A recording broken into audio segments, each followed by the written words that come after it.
Ֆիզիկական անձը Հայաստանի Հանրապետության ռեզիդենտի կարգավիճակը հաստատող տեղեկանք ստանալու համար ինչ փաստաթղթեր է ներկայացնելու պետական եկամուտների կոմիտեն։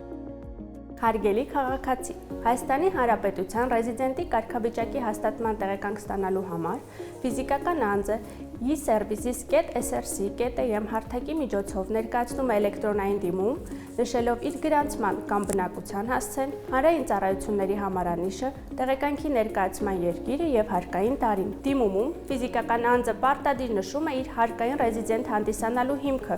մասնավորապես 183 եւ ավելի օր գտնվել է Հայաստանի Հանրապետությունում կամ հարկային տանում գտնվում է պետական ծառայության մեջ, ժամանակավորապես աշխատելով Հայաստանից դուրս։ Որպես հարկային ռեզիդենտ հանդիսանալու հիմք, ֆիզիկական անձը կարող է նշել նաև իր կենսական շահերի կենտրոնը, դիմումին կցելով ընտանեկան կամ տնտեսական շահերը հավաստող փաստաթղթեր, օրինակ, անշարժ գույքի սեփականության, ամուսնության, երեխաների ծննդյան վկայականներ եւ այլն։ Անհրաժեշտության դեպքում ֆիզիկական անձը կարող է ներկայացնել նաև հիմնավորման նկարագրությունը։ Նշենք, որ տեղեկանքը տրամադրվում է 2 աշխատանքային օրվա ընթացքում։ Ի դեպ, այն ըստ անհրաժեշտության կարող է տրամադրվել ռուսերեն եւ անգլերեն լեզուներով, ինչի մասին դիմումում պարտադիր պետք է նշվի։ Ֆիզիկական անձի անուն ազգանունը եւս պետք է նշվի համապատասխան լեզուներով։ Կարևոր է իմանալ, որ Հայաստանի Հանրապետության ռեզիդենտի կարգավիճակը հաստատող տեղեկանք ստանալու համար կարող են դիմել նաև ֆիզիկական անձանց կողմից լիազորված անձիկ։